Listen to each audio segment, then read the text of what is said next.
Kunal, defence और ship building पर आपसे एक टेक जरूर जानना चाहेंगे। अच्छी मजबूती देखने को मिली और शिप बिल्डिंग स्टॉक्स में एक समय था इसी साल के दौरान जब काफी अच्छा एक्शन था, गार्डन रीच शिप बिल्डर, मैसगांव डॉक जैसे स्टॉक्स में। उसके बाद गेंस फिजल आउट होते हुए दिखे।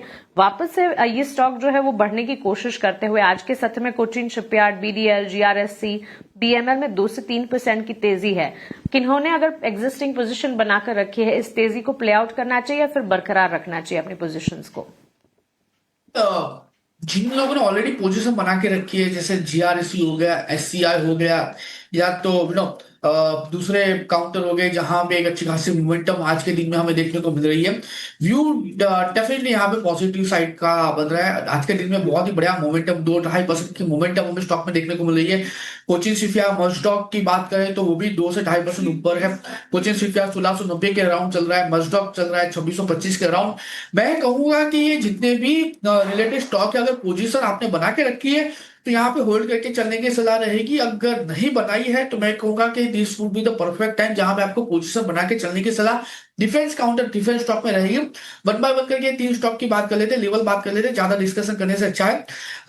मसगांव डॉक 2625 के अराउंड चल रहा है। प्रेशर लेवल पे यहाँ पे पोजीशन बना के चलने की सलाह रहेगी। लोअर लेवल पे 2500 का एक एसेट मेंटेन कर सकते हैं। टारगेट की बात कर लेते हैं, 2860 से लेके ऊपरी लेवल पे 3050 तक के टारगेट मसगांव डॉक में देखने को मिल सकते हैं। कोचिन शिपयार्ड की बात करें तो कोचिन शिपयार्ड फिलहाल जिस लेवल पे ट्रेड कर रहा है और जो व्यू बन रहा है कोचिन शिपयार्ड, वहां पे भी पॉजिटिव साइड का है। फिलहाल स्टॉक 1685 के अराउंड है, यहाँ पे भी पोजीशन बना के चलने की सलाह रहेगी। लोअर लेवल पे 1560 का एक एसेट मेंटेन कर सकते हैं। 1800 का पहला टारगेट एंड जैसे ही ब्रेक होता है 1970 का भी टारगेट देखने को मिल सकता है। और last shipping corporation of India, यहाँ पे भी पोजीशन बना के चलने की सलाह रहेगी। फिलहाल जो स्टॉक है वो 225 के अराउंड ट्रेड कर रहा है, पोजीशन बना के चलिए। लोअर लेवल पे जो एसेट मेंटेन करके चलेंगे 210 का होगा। टारगेट की बात करें तो 235 का पहला टारगेट एंड जैसे ही ब्रेक होता है 251 का दूसरा टारगेट भी हमें देखने को मिल सकता है।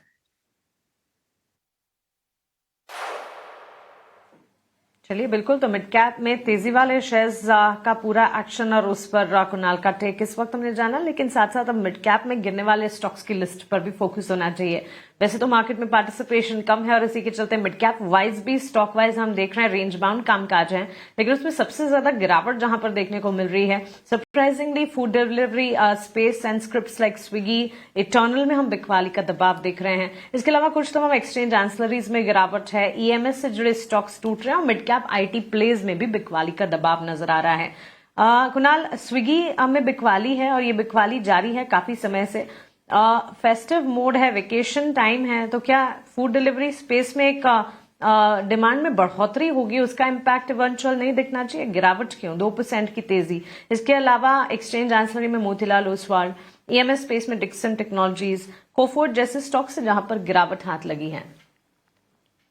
स्विगी की बात करें तो 393 के अराउंड है एंड डेफिनेटली आप कह सकते हो, मतलब मैं ये जो फेस्टिव सीजन है उसका कोई इम्पैक्ट ज्यादा हमें देखने को नहीं मिल रहा है। लेकिन जिस हिसाब से टेक्निकली व्यू बन रहा है थोड़ा सा नेगेटिव साइड का है। 377 तक के लेवल आपको देखने को मिल सकते हैं। अगर 377 आता है तो फिर आप वहां पे पोजीशन बना के जा सकते हो, फिलहाल उसको अवॉइड करें। सामने मोतीलाल ओसवाल की भी बात करें तो मोतीलाल ओसवाल फिलहाल एक लोअर लेवल पे ट्रेडिंग कर रहे हैं। आज के दिन में देखने जाए तो 1.5% स्टॉक लोअर लेवल पे है, लेकिन मैं यहाँ पे कहूंगा कि पोजीशन ऐड करनी है तो कर सकते हैं। आज के दिन के हिसाब से ऐसा नहीं है कि स्टॉक एक बियरिश मोमेंटम में आ चुका है। स्टॉक ने ऑलरेडी ब्रेकआउट दिया है, उस ब्रेकआउट लेवल के ऊपर स्टॉक सस्टेन कर रहा है।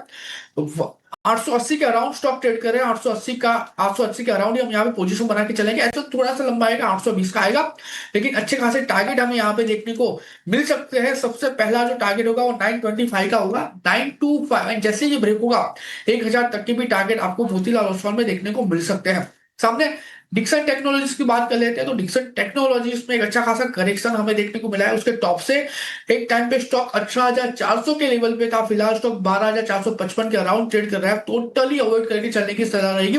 फिलहाल कोई डायरेक्शन यहाँ पे हमें देखने को नहीं मिल रहा है जिसके बेस पे हम नई पोजीशन बना के चले।